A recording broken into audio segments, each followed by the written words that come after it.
Now, ladies and gentlemen, if you are in SaaS, then you will have heard of the fact that you may have to be regulated if you are dealing with regulated industries. Regulated industries obviously would include things like the finance industry or healthcare, for instance. So in order to play in that space, you'll have to get some kind of certification. An example might be having to have an SOC 2 certification, then there's GDPR, for instance, in the EU, ISO 27001, and HIPPA, many other kinds of regulations and certifications. So in this session, we'll be talking to Christina Cacioppo from Vanta, who helps startups gain these certifications, and Job Van Der Voort from Remote, which due to its global nature needs to comply with a lot of local rules. So to moderate this session, please welcome to the stage a fantastic reporter with TechCrunch, Catherine Shu. Big round of applause, everyone. Thank you.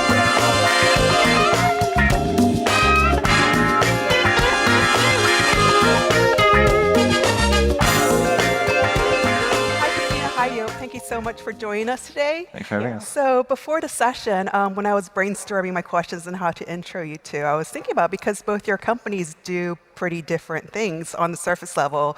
Like Remote, you're about helping organizations figure out how to hire remotely, and that includes globally. And Vanta, you help with cybersecurity compliance. But you know what both of you have in common is that you're kind of tackling some of the most time-consuming busy work when it comes to compliance, certification, like complying with local regulations in different places. And you know, all these issues are percolating underneath the lid of a company's operations, and you help them make sure that all their I's and T's are crossed, all their I's are dotted and T's are crossed, so that you don't run into potentially expensive, very problematic issues later on. So what I want to start with is, like, I don't think for any founder, like, they think of compliance and it sets their heart aflutter. You know, I think for most of them, maybe thinking about certifications and compliance, it's not the most sexy topic, but both of you have taken that as the core of your businesses and turned them into companies that have achieved unicorn valuations. I was wondering, just before you started your companies, what kind of lit that fire? What made you think, oh, okay, certification is something that I want to basically make my life's work revolve around? I think for me, so prior to Vanta, I was not working directly in security. I was a product manager at Dropbox, working on a new tool there. And through doing that and trying to take this new product to market, I learned the importance of security certifications like SOC 2 or ISO 27001 or GDPR. Because literally we couldn't launch to business customers without them. And I also learned how painful and onerous they were to go get. And so there was something kind of interesting or kind of market inefficiency in there to me, where it was like, okay, you know, at the time, and this was Dropbox in 2015, 2016, so sort of like the height of its power in Silicon Valley, it was gonna take us, our whole Dropbox paper engineering team, 1.5 years to go get these certifications. Like, that was all we could do for 18 months. We did not know if we had product market fit yet. And so you're looking at that and you're like, well, I could do all this work and then maybe find out I don't have product market fit in 18 months. Why would I do that? But the answer was because you couldn't launch without it, right? And it just kind of felt like this really frustrating, really interesting puzzle where, and clearly valuable, where if you could cut down that 18 months to something more reasonable, cost, time, all of that, there was this huge payoff and this hugely valuable thing that, you know, people would clearly want and pay for and value. And so I think it was kind of that insight of seeing how important these certifications are and how much work it certainly used to take for small companies, large companies to go and get them. Yeah, I think for us, it's more about, you know, we want to make something possible, which is that irrespective of who you are and where you are, you should be able to have access to great jobs, to great opportunities. And what we found was like the major thing standing in the way for companies hiring people internationally was this giant pile of rules and regulations and complexity. And I mean, if we were able to compress that somehow and make that somehow more simple, we could actually solve this very fundamental problem of, I'm a person in a random place in the planet and I want to have a great job. And so that's enough of a motivator. Besides the fact that I think that I mean, any entrepreneur, I think, is driven by solving something complex and making it simple, right? It's the greatest thing you can do. Is you take something crazy complex, maybe really boring, and then make that into something beautiful and something straightforward, or make it disappear altogether. And so for us, that was a really strong motivator to do this. And that certainly helped, and to this day, keeps us going. One of the things I was thinking about is for founders and company operators is when dealing with legal compliance is that laws and regulations are changing all the time. Like, I remember on the prep call, you said that sometimes it's not really, there was wasn't there a issue with an employee falling down a staircase and the law didn't say who covered it? And then of course with cybersecurity, there's always, GDPR is relatively new. Then there's the EU AI Act coming up. And of course, that's probably going to influence other AI regulations around the world. So I was wondering, how do you, since you're responsible for so many customers and helping them comply and keep up to date, how do you maintain the agility to adapt to changing laws and regulations? I can go first. So we actually have an internal project, we call it Watchtower, where we partially automatically and partially with own experts and partially with external experts, we track all changes to laws and regulations. And there's no magic to it. It's really just blood, sweat, and tears. And we use all the smart tricks that we can. We use AI where we can, but for a lot of things we can't. And there's no other choice. I'm curious to hear how Christina does it, but for us, it's just a matter of you just have to be on the ball. Yeah. There's no startup magic that you can apply to these kind of things. If a government publishes or the EU publishes a new rule, you have to just read it and you have to figure out how to address it. And I think the challenge as a business is to figure out a way to then use that and package it in a way that's understandable, usable, and helps you protect your customers ultimately. Yeah, I think very similar. I wish we had magic. If anyone is building this, let me know afterward. But actually, but I think actually with all the customers, it gets easier over time because you can sort of amortize the cost of this over a larger and larger customer base. I think everything you said. I think the only kind of domain-specific stuff for us is there's two things we're watching out for. One is just how things change or what's coming up new. The other one is where we can, opportunities to your point, try to simplify these to our customers. So one specific example is, everyone's very familiar with GDPR in the US, increasingly CCPA in California, and now lots of US states are starting to make their own sort of versions of the GDPR, and it's state by state, right, in the US, and it's unclear if we're going to get a federal thing ever, certainly not anytime soon. And so if you're a company, your customers across the United States, let alone the world, you are looking at state by state regulations, right? And the way we approached that was to actually make kind of we called the US Data Protection Standard, USDP, to try to umbrella those. And that was just an abstraction to make it simpler for our customers and founders who are trying to do this. But that's kind of the other part of Watchtower, knowing what's going on, and then sort of rebundling or bubbling or umbrellaing where we can too, to try to make everyone's lives a little simpler. What about cases where laws and regulations aren't clear, or where there's a lot of, I'm sure for both employment and cybersecurity, there's been areas where you probably look at it and you're just oh gosh, this is not clear cut. What do you do in that case? Can you think of any examples, and what do you do? How do you handle that? It's a great question. We get this a lot because a lot of it, at least in our world, a lot of the regulations are written at a high level, and so it's not implementation.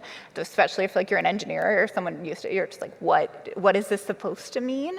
And so I think a couple things. One, subject matter expertise is invaluable, and so hiring folks who have deep backgrounds and can pattern match and say, well, this is written this way, but it's similar to ISO 27001, and that's written this way, and the industry best practice in ISO 27001 is this thing, so we can bring it over here. That's a really big piece, because often the regulatory bodies or these certification bodies don't do a lot of outreach or education. These standards in our world, at least, are purposely choose your own adventure, because they're trying to give flexibility. And so they don't want to clarify, right? It is up to the implementer or the auditor. I think in our world we do work with auditors and assessors, but probably just the base answer is like subject matter expertise, intuition, judgment, quick feedback loops if something feels off.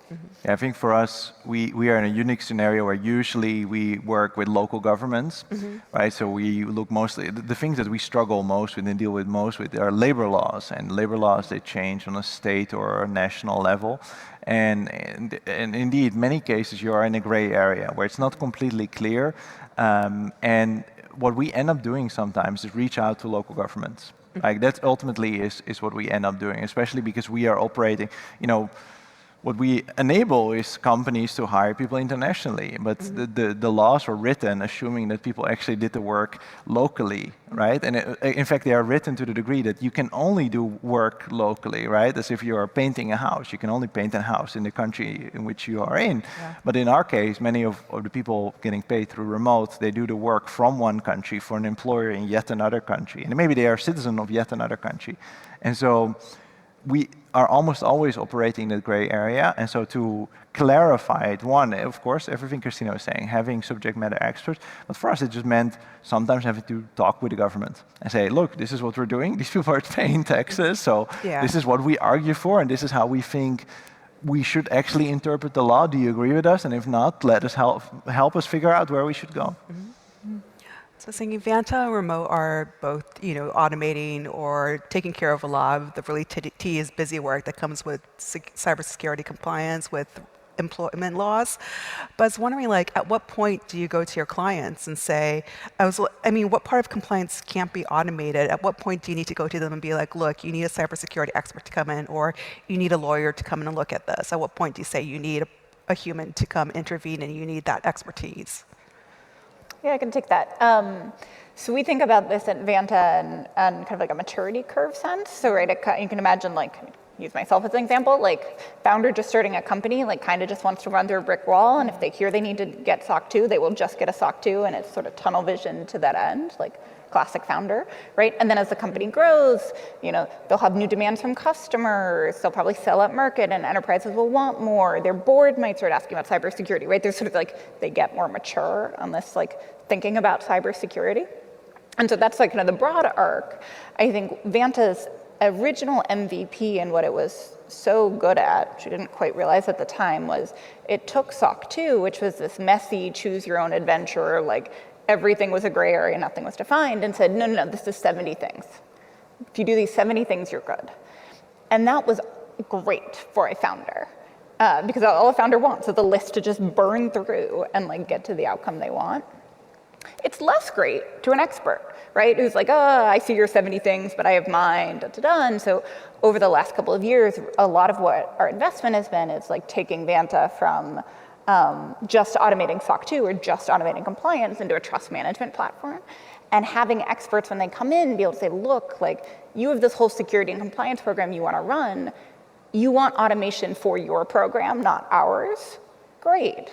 So how can we kind of encode all the things you want, all the best practices you want, the rules you want the company to follow, and give you the automation and the monitoring and the visibility and alerting and all the great stuff. But it's your program, not ours, right? So it's kind of that piece, and I think broadly just figuring out where our software can augment, a very smart human and subject matter expert, and which of the customers want that versus which really want the prescriptive, here are the things, just run. For us, it's really complex because the amount of variables that play into anything that can happen within our business related to compliance is massive. And so that means that we start by focusing on what causes the greatest pain or what solves the greatest problem. And so for us, one of the things we learned early on was we have to take in all this kind of information. Well, that's easy to automate, right? It's just a form. But one of the things that we find is extremely hard to automate is everything related to offboarding or special cases, which is that, you have person X that lives in a country Y that has, a certain thing happening to them Z. So now you have this really high dimensional problem that is probably only going to happen once every 2 or 3 years. that's very hard to automate. And so for us, we try to focus on like what causes the greatest pain. You can measure this, right? We measure like how often do particular cases happen, and then the amount of pain that it creates, that is the more likely that we're going to work on automating it. That said, whenever you need like a subject matter expert on a single case, which happens quite a lot with us, yeah, we can't really automate it. Yeah, I was wondering, because as a reporter, most of the companies I talk to are really early stage. There'd be about maybe a team of 2 to 8 people, and they're not thinking about approaching a company like Vanta Remote yet. They're taking a DIY approach to hiring remotely. You know, they're going through LinkedIn, looking at profiles, doing word of mouth, and then onboarding people manually, or they're taking care of like cybersecurity by themselves. You were talking about the maturity curve, so I was wondering for both of you, like at what point do startup founders approach you and say, look, I need help? Yeah, we actually, historically, the bulk of Vanta's business was startup founders. Now it's starting to change as we move up market and sell to larger companies. But I think if you just think about the most recent YC batch, the ones that like just had demo day and went through the summer, I think about 2/3 to 3/4 are Vanta customers as of being in that batch. So it's like very much a founding team of like a B2B SaaS company that wants to sell to bigger companies, which almost definitionally is like everyone else. And they're getting asked to, like, are you secure? What are you doing with the data? Are you going to have a data breach? Like, how can we trust you? And they find working with Vanta is a way to help them answer those questions, unlock those customers and that revenue, and really like kind of accelerate their growth. Mm-hmm. Yeah, for us, it's about just offering products that are available to all.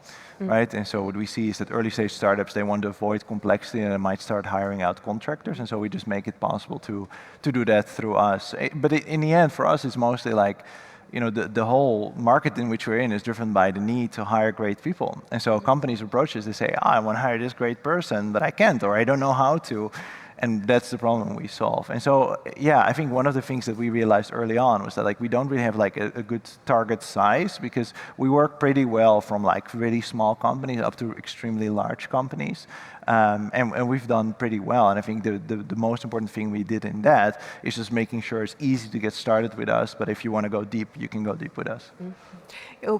Remote recently launched a global HR platform, and you were telling me that despite all the headlines about remote work coming to an end, you know, companies demanding that people come back into office, that's not going to happen. You know, if companies, if anything, they're going to move to a hybrid model. So I want to ask both of you, basically, remote work or hybrid work, what kind of cybersecurity challenges has that presented, and how has that evolved since the pandemic, when, you know, people were forced to go remote very quickly?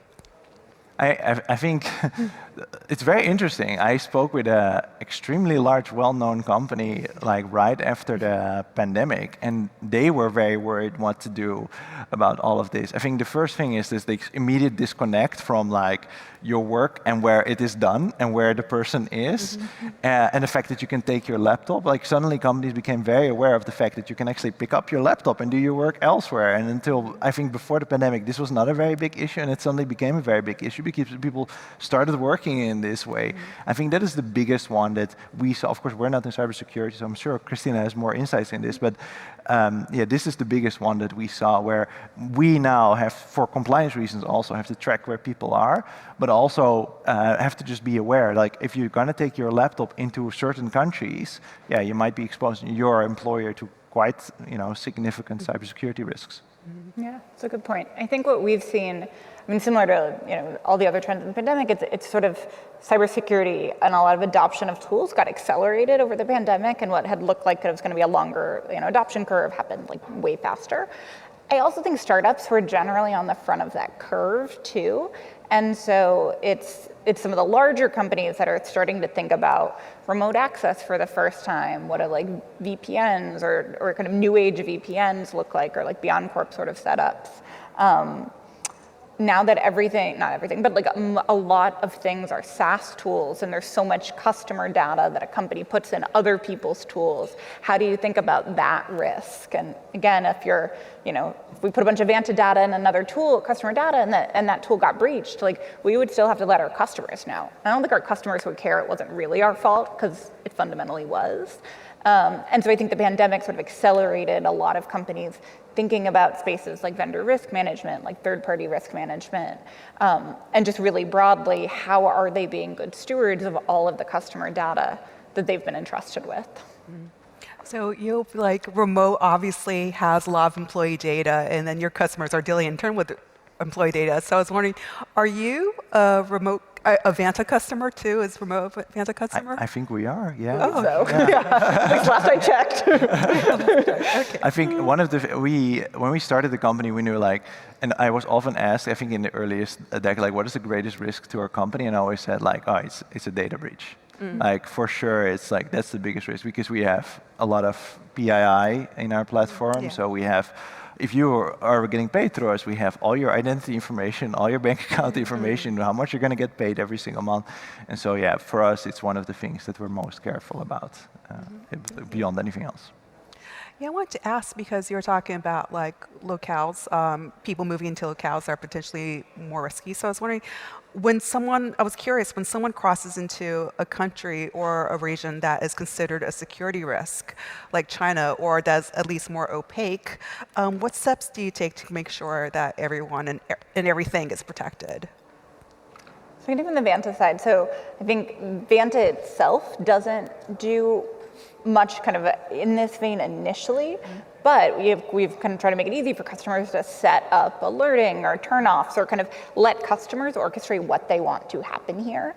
And so sometimes we have customers who are, will do hey, if a login happens from, one of these countries, just suspend access and we can deal with it later. Some country, or rather other customers are this is noisy and our engineers will complain and we just don't want any friction and so won't do that. So it's kind of customer by customer specific from what I see. Yeah, for us, it's for us internally, right? Because the people that have access to our information, those are the ones where we have to worry about it. And in those cases, we just do very strict device management, right? So if you go into a certain territory, your laptop won't start. That's essentially what it is. For our customers, it doesn't really change anything. We employ people everywhere on the planet, so. And one of the things I want to ask, which I think a lot of companies are thinking about right now, is what kind of challenges for cybersecurity and compliance do you see coming from generative AI and other AI technologies? Yeah, I think for us, there's two risks that we see. Several, but I think for us internally, there's two that we worry about. One is the large usage of large language models when it relates to talking about the knowledge of compliance-related matters and hallucinations. Yeah. Right? We can't really rely on a large language model that has a tendency to make up things to tell us what the actual laws are. So we have to be extremely careful with that. And the other one is, of course, leaking any sensitive data. So for us, we have to be really careful with what kind of data do we put into a model and how do we use that. I think those are the two primary worries that we have. But of course, we have to try to work and experiment with these kind of tools. But we've been anxiously awaiting, things like GPT Enterprise rather than the existing solutions that are very open and loosey-goosey. Yeah, I don't have much to add. It was a great point. Watchtower was your program to watch? Yeah, right? You don't want to kill your Watchtower program or shut that down and then just ask ChatGPT what's going on with GDPR? Because you'll get something back, right? But probably not something you want to go shout from the rooftops. So I think that we think a lot about that. And then the data and the training piece, and I think there's so much research going on here. It's reasonable, and I think we'll get better very quickly because people are identifying this as a real issue. But just how do you train models for a specific use case and it's kind of a more specific set of data labeling on real data without leaking data, and it's not as easy as it could be. I think it will get easier over time, but I think there's just kind of in product parlance, a lot of foot guns and ways you can shoot yourself in the foot there entirely accidentally. It'll get better, but we're not quite at the do it during a hackathon and just ship it stage with that. Yeah, I was wondering, Christina, do you see an uptick in business or in potential new customers approaching you after high-profile data breaches like Equifax, Target, or Yahoo? I mean, those were the biggest ones. Yeah, a little bit. I think we also honestly just see it in response to different industries opening up. So actually AI companies, we work with a ton of, like almost all of the YC batch that is YC companies is working with Vanta, and we have some working on some more specialized things there. But I think it's actually where there's going to be a lot of scrutiny on the service, right? And so because of the conversation, the risks we just identified about AI, customers are very excited about the power of generative AI and have a ton of security questions. And whether those are like sent over in a spreadsheet or email or on a call, it's very real, and the trust building exercise a new startup needs to go through is very real there. And so that we see a ton from that. Yeah. Yeah, so I was wondering basically what's in the future because both Vanta and Remote cover like a pretty wide scope worldwide already. So I was wondering basically in the future, like how do you plan to grow your companies? Would that take the form of like covering more compliance? I was wondering, because both your companies seem pretty large already, so I was wondering like, where are you going to go on from here? I think we're sort of in the same boat where, as we grow our business, we also target larger organizations. And as you target larger organizations, the requirements are significantly higher. You have to be much more stringent about the way you run your own business and the kind of products that you offer. And so I think in the same way, for us, it means that we want to own more of everything. And us owning means we own the foundational technology and infrastructure necessary to offer our services. And that could mean entities, that could mean the things that allow you to generate a pay slip, and it could mean the things that help you, pay out benefits and actually generate those benefits. And for us, that's a whole range of different things. But what we do over time is just bring more of that in-house, so that even the highest form of scrutiny we can stand up to. Yeah, I think Vanta, we started with this premise of compliance is this wonderful carrot to help a company start building out their security program to build trust. And so it's sort of those three pillars, right? There's like the compliance piece, and there's always more compliance certifications, and these are always changing. You're increasingly serving larger customers, and they have their own demands, so there's like a whole thing there. We deeply believe that a customer might come in because they want SOC 2, they want to go sell to remote, right, which might require it. But then over time, as the experts come in, you can actually help them build out their security program and be that single pane of glass for them. And then this is all under the umbrella of like building trust with customers and helping like our customers grow their businesses by being secure, right? And then sort of aligning security with revenue in a way that hasn't historically been done. I think a lot of security historically was, hey, you're going to get breached if you don't buy this, which is like more of a risk pitch, and it's very real. But hey, help secure your systems and like get more customers, I think has a lot of legs to it still. I think that's really interesting. Like instead of doing a risk pitch, how do you approach customers? Because I always imagined like, if you're selling a product like Vanta, I mean, it's from a position of like, you don't want people to think you're not trustworthy, or you don't want to potentially have a breach. But I was wondering, instead of doing that, like how do you approach potential clients? Yeah, there's some of that, but it's kind of like you want to be trustworthy, right? And like, what's the cost of not being trustworthy? Like maybe you're trying to sell to remote, to give you an example, but like, and they won't, and they say, hey, we need you to talk to. Or like maybe you're trying to sell into regulated industries, healthcare, or fintech, and they say, hey, we need some sort of external third-party assessor to come in and see how you're doing. And so then you can be like, oh, well, if you spend this cost and more realistically spend all this time, you can go sell to all the fintech companies. Like imagine what that market expansion is like. So much more of that sort of pitch. So we only have a couple minutes left, so I wanted to see if, what kind of advice, since this is Disrupt, it's all about founders, what kind of advice do you have for founders, either from a personal perspective or from your domain expertise? Oh, goodness. I mean, My advice to startups is always, it's like, well, a startup is really difficult and you just have to do whatever is necessary to make it happen, and don't listen too much to advice because it's so hard to get it off the ground. You kind of have to ignore all the advice and just keep going and do whatever makes it possible to build your company. I should also, of course, say you should definitely start off with using remote and Vanta to build your company. But above all, just hire great people and work really hard. I think that always works. Yeah, I think that's very true. I remember a time when, like, you as a founder have spent so much more time on your problem and your customers than anyone else. And there's like very shiny executives who are exceedingly smart and good at what they do, but they don't know your business. And there's something like which is kind of obviously, but like there's some deeper thing there where I remember I would, kind of take those coffee chats and then spend 50 minutes explaining Vanta, and then the very smart person would ask, 8 reasonable questions and say like 3 things that I thought of. And it was like, it wasn't their fault. It was sort of mine for thinking I would could bring someone up to speed on everything I knew in an hour. Like that was just a bad setup on me. I think going along with that, the trying to balance the like optimism you have to have and like, there's a state of the world I want to see. Vision's a big word for it, but whatever. Like I believe in this idea and this problem, and I believe I can solve it. With the like day-to-day, kind of getting punched in the face all the time. This like the startup parlance and like learning things from that. And it's like the realism of not having happy ears and listening, while also maintaining like macro optimism and like trying to do that balance.